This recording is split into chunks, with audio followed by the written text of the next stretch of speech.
No ar, mais um episódio do podcast Mineral. Aqui, o assunto é mineração. Apoio IBGM, Instituto Brasileiro de Gemas e Metais Preciosos. Camisbra, Centro de Apoio da Mineração Sustentável. FECOMIN, Federação das Cooperativas de Mineração de Mato Grosso. Fomentas Mining Company. E Expo Minério 2025. Exposição, Congresso e Negócios, de 26 a 28 de novembro, em Cuiabá. Olá, sejam bem-vindos a mais uma edição do Podcast Mineral, que hoje está sendo feito diretamente da Expo Minério, a maior exposição de mineração do Centro-Oeste. E teremos aqui um convidado super especial, que é o vice-presidente de Relações Institucionais da Nexa, Gustavo Cicilline. Seja bem-vindo, Gustavo. Obrigado. Eu queria que você começasse contando para a gente como é que nasceu essa iniciativa de instalar uma grande empresa mineradora de zinco no município de Aripuanã, que é tão distante da capital, né? Sim. Esse processo, né, de você analisar o potencial de uma região, ele acontece muitos anos antes, né? Cerca aí de 15, 20 anos atrás, onde a gente iniciou as nossas pesquisas, iniciamos a identificação, né, de um potencial mineral bastante importante naquela região. Então foram feitas várias análises de potencial e também de viabilidade. Em 2015 nós decidimos implementar o projeto, né, e em 2019 ele começou efetivamente a sua construção. E em 2022 que nós iniciamos a operação, né, de Aripuanã. A operação de Aripuanã ela nasceu com um propósito de sustentabilidade e inovação bastante importante, né, que está muito conectado com o propósito da Nexa, né, de ser uma mineração sustentável. Nós investimos 638 milhões de dólares, né, na construção e implementação do projeto. E é um projeto que nos orgulha muito, né, porque ele é um projeto bastante significativo, né, para o Mato Grosso. É a maior mina underground que a gente tem no Brasil. Mina underground, para quem não entende, por favor, subterrânea. Boa, obrigado. Porque nós temos minas que são a céu aberto, né, open pit, e nós temos mina subterrânea, que é underground. Então, essa mina, por ter uma característica polimetálica, né, lá nós produzimos zinco, cobre, chumbo, prata. Então, a característica da mina é ser uma mina subterrânea. Nós também, com a implementação, né, de Aripuanã, nós desenvolvemos muito, né, a região, né, e a localidade. Nós investimos 50 milhões de reais em Aripuanã, no município, em diversos setores que envolvem saúde, educação, que envolvem infraestrutura. É uma contrapartida social que a empresa faz com o município? Não é uma contrapartida, é um investimento mesmo que nós temos, justamente para gerar um desenvolvimento e também uma viabilidade também para a região. Então é uma parceria bastante importante para a gente, porque nós sabemos que né, uma mineração desse porte, né, uma unidade desse porte, ela causa um impacto na região. Nós atraímos diversas profissionais, pessoas. Quantas pessoas esse projeto emprega? Hoje nós empregamos 1.800 pessoas entre terceiros e próprios, né? E nós também, um dos investimentos é bastante direcionado ao desenvolvimento e capacitação de profissionais. Então nós tivemos uma parceria com o SESI, com o SENAI, onde nós formamos mais de 2.000 profissionais lá em Aripuanã. Deixa eu entender, essas 1.800 pessoas, quando você fala em investimento, essas pessoas causaram impacto dentro do município, quer dizer, é uma população gigantesca que chegou ali. Elas não eram oriundas da cidade? Hoje, 56%, né, da mão de obra é local. É local? É local. Então, o nosso foco, né, o nosso propósito é subir essa porcentagem cada vez mais e desenvolvendo profissionais e desenvolvendo a região para ter cada vez mais mão de obra local. E tem um ponto interessante aí para destacar, é que a operação de Aripuanã é uma operação que hoje tem o maior número de mulheres presentes na operação. Hoje 22% da nossa mão de obra são mulheres. É o dobro da média nacional do setor, né? Então o setor hoje emprega em torno de 11%. Nós estamos aqui em Mato Grosso, é uma mina de referência, nós temos 22% lá. Então é um ponto que nos orgulha muito também em ter gerado essa oportunidade, essa possibilidade. A gente sempre comenta aqui no podcast que a mineração ela é predominantemente masculina, né? Que poucas mulheres, você vê poucas geólogas, poucas engenheiras de mina. E como é que foi parabéns pela iniciativa como mulher, e como é que foi a qualificação dessas pessoas? Quer dizer, as pessoas não estavam preparadas para trabalhar numa mina, né? Nós sempre temos no ramp-up, né, nós utilizamos de conhecimento e know-how técnico que nós temos na própria Nexa. Então nós utilizamos muito profissionais no ramp-up, no início da operação, que eram da própria Nexa. E fizemos essa combinação entre trazer também mão de obra local, alguns profissionais especialistas do próprio estado, e faz essa composição para que a gente construa esse know-how, né? E aí essa curva ela vai acontecendo. Por isso que no começo de uma operação você tem às vezes uma mão de obra local menor, mas ao longo da estabilização e do desenvolvimento isso vai ampliando.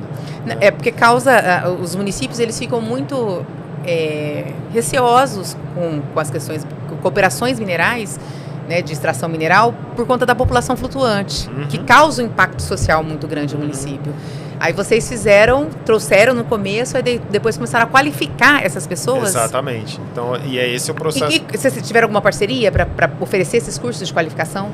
Com o SESI e com o Senai. Foram as nossas principais parcerias que nos ajudaram a desenvolver tecnicamente, formar esses profissionais, e a gente continua hoje, né? Então, e a gente busca cada vez mais parcerias.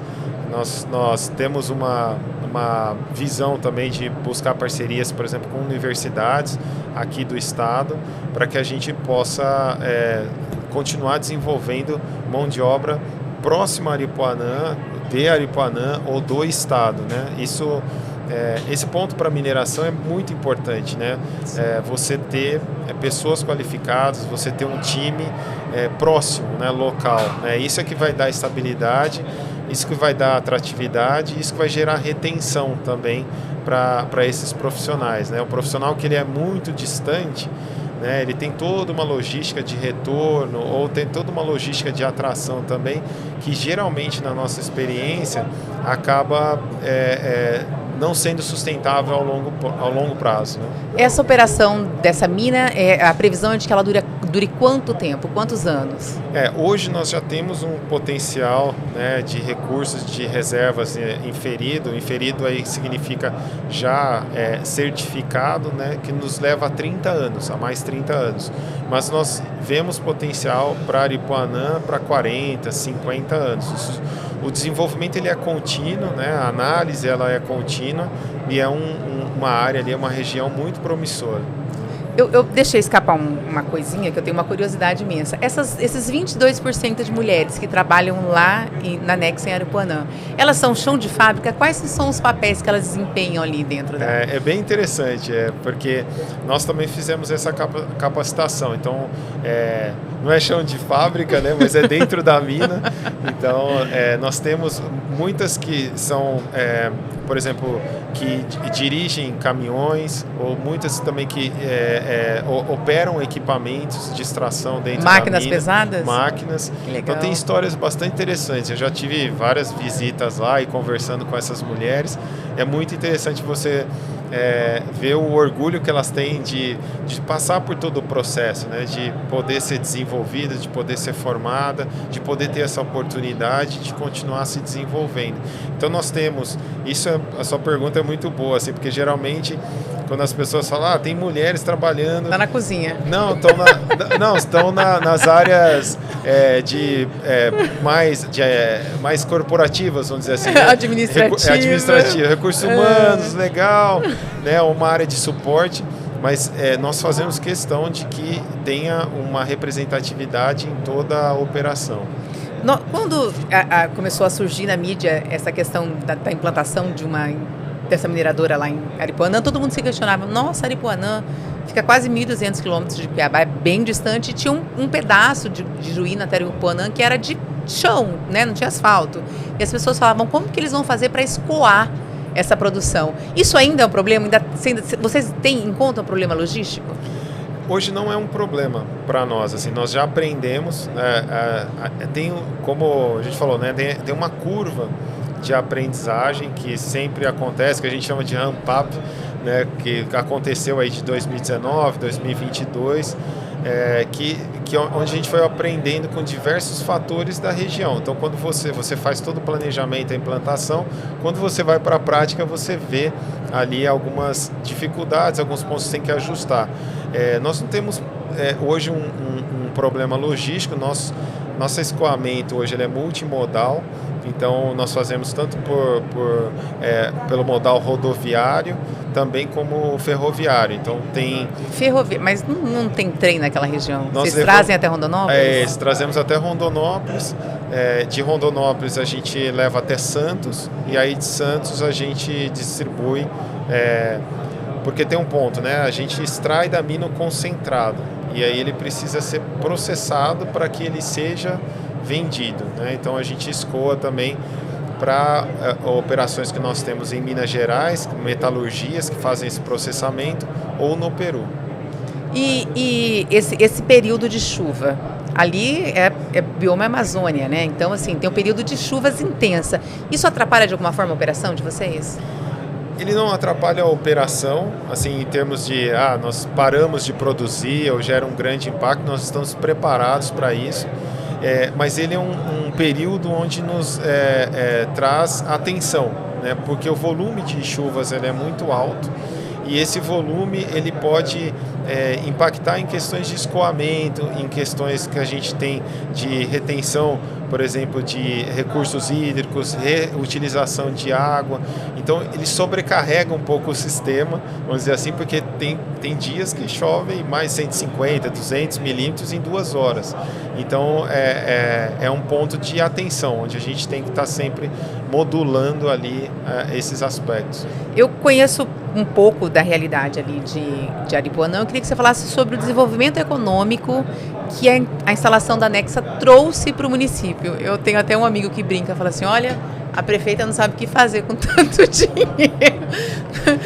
Não só do royalties da mineração, mas dos investimentos que a empresa está trazendo para a cidade. É um bom ponto que você trouxe, assim, nós valorizamos muito a parceria pública, né? Então ali o desenvolvimento também e as parcerias junto às entidades, né? Que sejam elas do governo ou também do município.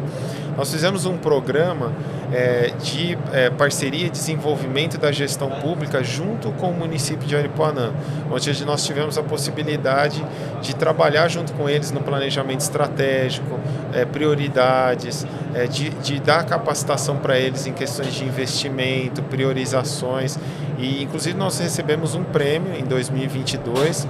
Nós ficamos em 3º lugar por essa parceria com Aripuanã, chama Cidades Excelentes, né?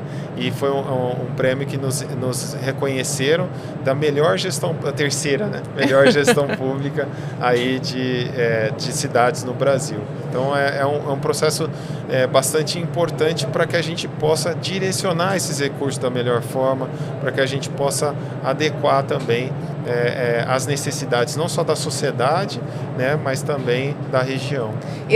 Mas vocês priorizam, né? Educação e saúde são as prioridades desse projeto quando fala em investimento municipal, é isso? Tem educação, né, tem saúde, tem segurança pública, tem água, né, que envolve também o sistema de saneamento. Então tem diversos serviços, né, que eles são priorizados e que são investidos, né? Por exemplo, a gente fez um grande investimento lá em questão de saneamento básico, de prover água, né, de saneamento. Então foram vários de segurança, a implementação, por exemplo, do SAMU, né? Então a gente ajuda, auxilia, né, o município nessa gestão para que ela possa ser priorizada e melhorar a qualidade de vida de todos que estão no município. E com relação à questão a questão do meio ambiente, porque a gente sabe que qualquer atividade extrativista, ela é prejudicial ao meio ambiente. Como é que são feitas essas ações da Nexa para mitigar isso, para tentar diminuir esses impactos causados pela extração do minério? É um ponto importante, assim, né? Ele não é prejudicial, ele pode ser mitigado e gerenciado, né? Então, a gente sabe que uma operação desse porte, né, com porte como Aripuanã, ele gera impactos, né? Ele é uma grande operação, mas nós temos diversas ferramentas, diversas formas de mitigar esses impactos, né? Seja ele na gestão de resíduos, né? Hoje Aripuanã não tem uma barragem, né? Toda a disposição de resíduos que a gente tem em Aripuanã é a seco, né? Nós temos reutilização, né, de água, como eu te disse, da operação. Nós temos toda a proteção ambiental por responsabilidades legais que nós temos, também organização, né, e proteção, por exemplo, da fauna local. Então, tem diversas iniciativas que nós tomamos no sentido de minimizar ao máximo esses impactos. Um ponto importante para destacar, por exemplo, a Nexa, na questão de sustentabilidade, nós temos diversos compromissos, são compromissos públicos. A Nexa hoje já tem um compromisso público de zerar a emissão de carbono até 2040. E hoje a gente... Vocês não fazem compensação de carbono? Não. Então hoje nós já temos, nós somos a mineradora com menor pegada de carbono já dentro do setor. E nós continuamos desenvolvendo iniciativas. Como eu te disse, gestão de resíduo, a gente busca já ter gestão de resíduo a seco nas nossas operações, gestão de recursos hídricos. Então são diversas gestão, como eu te disse, de iniciativas sociais, a questão de diversidade com as mulheres. Então são vários aspectos, né, da nossa visão, da nossa estratégia de sustentabilidade que visa, né, minimizar o impacto e deixar um legado também para a região. Eu não vou dar talvez os detalhes aqui, mas eu deixo aí para vocês pesquisarem. A gente tem uma experiência muito importante, né, e muito interessante da Nexa em uma outra operação nossa, que é muito parecida é uma região muito parecida, semelhante com Aripuanã, que é em Vazante, né? Vazante também é uma cidade que tem cerca de 20 mil habitantes. Mesmo porte. Mesmo porte. E nós tivemos uma área lá que já foi descomissionada, né? E onde nós criamos um projeto que chama Vazantes Mineiras. E esse projeto é um projeto justamente de você deixar o legado e de gerar sustentabilidade futura. Então, nessa região que foi descomissionada, nós temos uma agrofloresta, nós temos parceria com universidades de proteção de fauna, desenvolvimento de turismo naquela região. Então, são formas que a gente tem já conhecimentos, experiências na Nexa, onde também a gente busca deixar um legado e um menor impacto, né, como uma mineração sustentável, responsável na região onde a gente atua. E é bom lembrar também que esse tipo de mineração subterrânea, o impacto que ela causa ambiental é menor do que o que é. Sim, exatamente, porque acho que quem conhece aí, né, como é que é o nome da outra? Open Pit, né, que é a céu aberto. Ela gera realmente um impacto alto pela sua grandiosidade, né, de você o impacto ambiental e visual também. Exato, né, dela. Exatamente. E como é que é feita a recuperação dessas áreas? Vocês, à medida que vocês vão abrindo, vocês vão recompondo ou não? É só no final da operação que essas áreas são recompostas?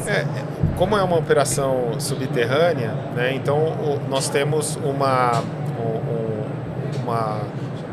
que eu vou trazer outro conceito aqui, chama paste fill, que na verdade a gente vai utilizando também parte desse rejeito, né, a seco que a gente tem do processo de mineração para rechear, vamos dizer assim, né, para ocupar esses espaços que foram utilizados na retirada do minério.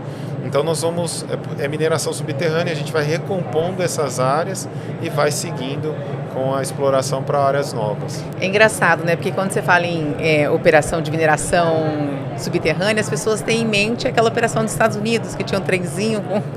não. E é uma coisa que as pessoas ainda desconhecem e tem tão perto aqui no Mato Grosso. Exatamente. Né? E E os investimentos, assim, vocês têm... Qual é a retirada hoje e até quanto vocês pretendem chegar daqui a alguns anos, assim, de potencial de extração mineral?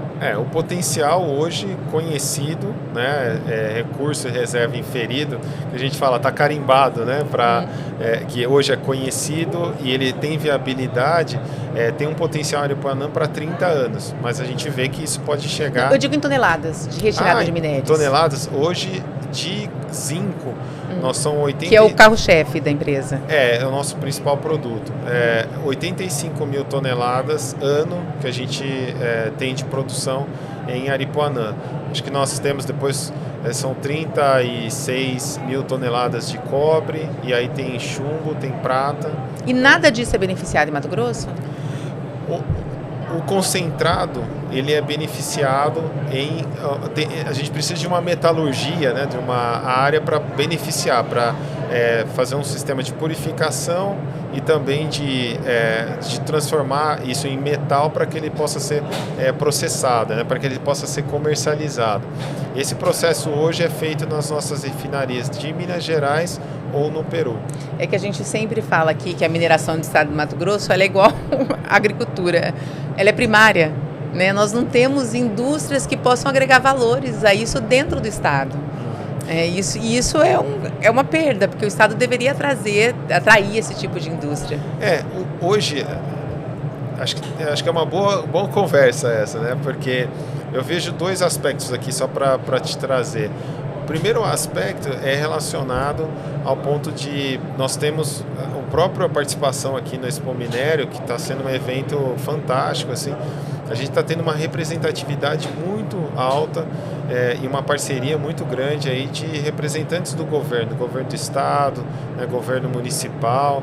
Então, várias entidades aqui presentes, e isso vai abrindo portas e gerando possibilidades, gerando parcerias de desenvolvimento maior do estado. Então, como você disse, né, hoje o agronegócio ele é realmente um negócio significativo, né, importante para o estado, mas o estado tem um potencial para mineração altíssimo, né, e isso demanda de investimento, de tempo, de construção de parcerias, de políticas públicas, e o que a gente vê é que existe uma grande abertura e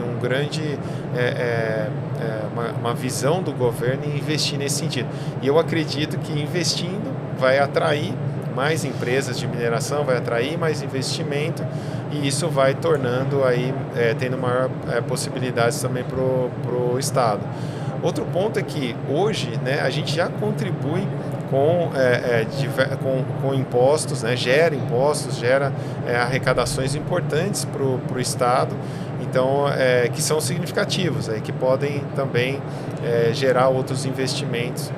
Vocês geram ICMS e tem o royalties que é a CEFEM também, né? Quantos por cento da CEFEM? Como é que é a distribuição para estado e município? Nós temos a CEFEM e nós temos também a TFRM, que é uma taxa também que incide sobre a nossa produção, que gera valores importantes. Acho que o valor exato aí que a gente gerou até agora é em torno de 6 milhões de reais. Então são... Em CEFEM? Não, em TFRM. Em CEFEM eu não tenho os números exatos, né? Depois a gente posso até buscar e confirmar para você. E essa TRFM vai para o município ou... TFRM. Vai para o município ou para o estado? Como que é a divisão desses valores? Ela vai para o estado, né? E o estado pode investir em retorno para a sociedade, né? Porque a gente tem um problema, por exemplo, nós sempre questionamos aqui, que é com relação à CEFEM, né, que é o royalties da mineração, que é uma compensação pelo dano que a mineração causa. A CEFEM ela é distribuída, o município leva a maior parte, mas o governo não tem o controle da distribuição. Então, assim, ela vai para a conta 100, ela acaba pagando despesas, e essa não é a função original dela. A função dela seria investimentos em educação, em outras áreas. Hoje nós tivemos uma discussão aqui no fórum com alguns representantes aí do governo, justamente nesse sentido. O potencial, né, dessas arrecadações para gerar reinvestimento no setor, no próprio estado. Então tem uma oportunidade, tem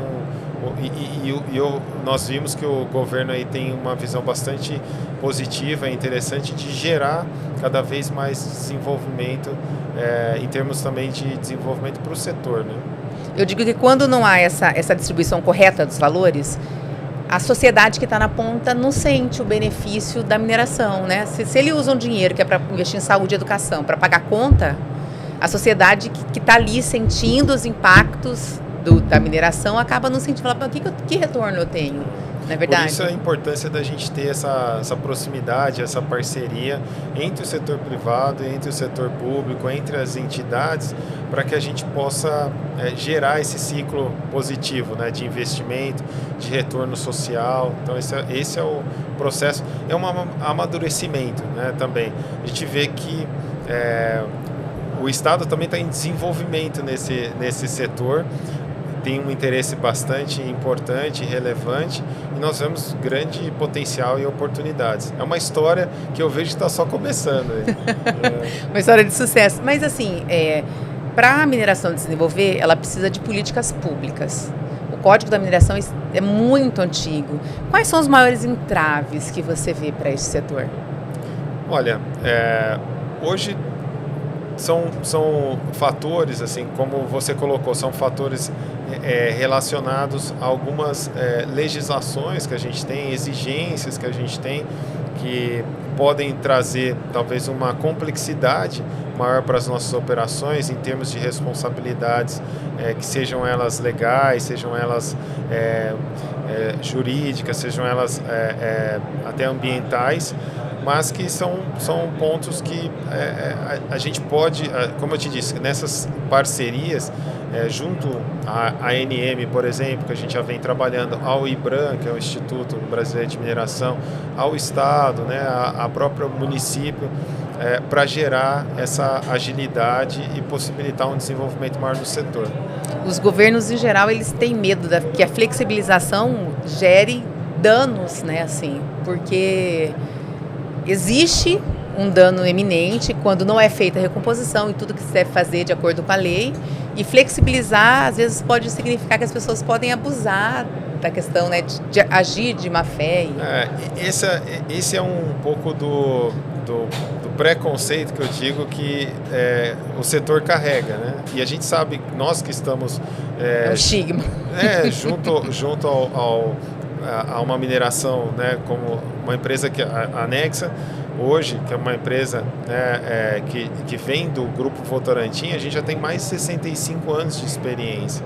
Então a gente já lida com o setor e com operações já há muito tempo. Então a gente vê que sim, é muito possível, é real, né? Já a Aripuanã, por exemplo, é uma realidade que se pode fazer uma mineração responsável, se pode fazer uma mineração que deixa um legado, uma mineração que gera o menor impacto possível. Então é possível, né? Então faz parte também da nossa responsabilidade aqui como setor privado, e por isso que eu digo aqui, parabenizando também a Expo Minério, está gerando essa possibilidade da gente conversar com diversos setores da sociedade para que a gente possa evoluir nesse sentido e tornar transparente, demonstrar que a mineração ela não é um bicho de sete cabeças. Não tem essa, ela é um setor, né? Ela é um negócio que tem suas responsabilidades, que tem o seu modo de produzir, tem os seus comprimentos e não gera, né, esses impactos tão destrutivos, né, tão importantes como é percebido, né? Acho que a gente tem essa obrigação de gerar esse conhecimento, né, do setor para que a sociedade entenda o nosso papel aí, a nossa responsabilidade. E principalmente pela geração de emprego, né? Tudo que ela agrega. Tipo, Aripuanã, uma cidade tão distante, teve um boom de desenvolvimento, gerou mais de 2.000 empregos diretos, quer dizer, você imagina quanto que isso não refletiu na economia indireta. Deixa eu te perguntar, só para a gente finalizar, que o nosso tempo está acabando, tudo que é bom dura pouco. Vocês são proprietários do subsolo de Aripuanã e fizeram uma parceria com uma cooperativa de pequenos garimpeiros, né? Eu queria que você falasse sobre isso. Vocês não têm interesse no ouro, assim, não neste momento, que é extraído no município?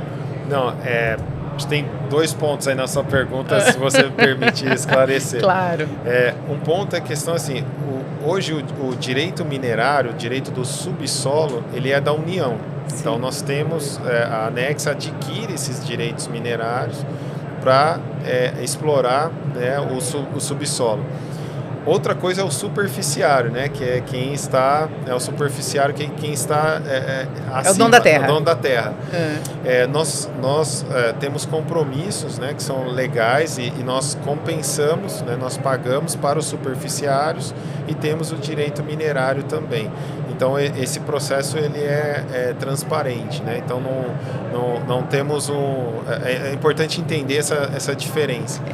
Então, para falar de forma clara, quem é dono da terra não é dono do subsolo. Exatamente. O subsolo é da União e uma empresa pode requerer isso para explorar esse subsolo. Isso, mas nós temos responsabilidade de também gerar compensações para o superficiário. Nós fazemos isso também. Outro ponto é o ponto que você citou do garimpo. Da cooperativa. Da cooperativa que está próxima, né, à nossa operação. Nós temos um acordo, né, que foi um acordo que foi mediado. É uma cooperativa de pequenos garimpeiros, né? Sim, se chama Copemiga. Né? Inclusive está aqui. Sim, está aqui. Nós estávamos conversando com o diretor da Copemiga agora. Nós fizemos um acordo, né, com a cooperativa que foi mediado pela ANM, né, foi mediado também pela Metamate, foi mediado pelo governo, onde nós temos um acordo que define, onde nós definimos uma área de exploração, que são 500 hectares, onde constam desse acordo para ser explorado, né, por essa cooperativa. E nós vivemos ali em cooperação com eles, né? Então isso gera, acho que a cooperativa ela tem o direito de exploração daquele local, ela também tem o apoio do governo em questões de segurança, em questões de também formas de como explorar, então ele tem o apoio técnico também do governo. Então isso é muito importante para nós, né? Ter essa colaboração, né, com uma área de exploração que está tão próximo a nós. Então... porque existe muita especulação e as pessoas sempre questionam se é possível a grande mineração viver em consonância com a pequena mineração, e vocês provam que isso é possível. Né? Foi um ponto bastante importante, uma cooperação importante. Esse acordo ele foi renovado em 2022, né, 2023, se eu não me engano. 2023, e nós seguimos. Então, assim, acho que é importante ter, né, essa visão aí de ganha-ganha, né, de cooperação entre os dois, entre esses dois representantes. Não, a gente está encerrando já, mas eu queria ter os números aqui, porque aqui a gente está na feira e fica meio complicado de acessar os números do Cefem de Aripuanã, porque Aripuanã deu um salto tão grande de arrecadação com a implantação da empresa, que é bacana mostrar, porque geralmente a mídia ela mostra o lado negativo da mineração, e isso é uma coisa muito positiva, né? Como diz meu amigo, a Celuir, a prefeita lá, não sabe o que fazer com tanto dinheiro, porque você falar que uma cidade de 20 mil habitantes está fazendo investimentos em saneamento básico é uma coisa, para a nossa realidade de Mato Grosso, é uma coisa bastante interessante. Sim, né? Sim. Como eu te disse, uma operação que vai de longo prazo, né, de 30, 40 anos. Nós somos parte, né, de Aripuanã já é uma realidade, e é muito importante para nós que a cidade se desenvolva, que o entorno se desenvolva. Isso vai gerar para a gente aí cada vez mais aspectos positivos para nós. Bom, Gustavo, chegamos ao fim. Muito obrigada pela sua entrevista. Já convidamos vocês algumas outras vezes, infelizmente não foi possível em razão das agendas, mas sinta-se à vontade para voltar ao nosso podcast sempre que quiser. Eu que agradeço. Muito obrigado aí pela oportunidade. E o nosso podcast fica por aqui. Eu aguardo você no próximo episódio com mais um assunto interessante para falar de mineração, porque mineração é essencial. Podcast Mineral. Apoio. IBGM. Instituto Brasileiro de Gemas e Metais Preciosos. Camisbra. Centro de Apoio da Mineração Sustentável. FECOMIN, Federação das Cooperativas de Mineração de Mato Grosso. Fomentas Mining Company. E Expominério 2025. Exposição, Congresso e Negócios, de 26 a 28 de novembro, em Cuiabá.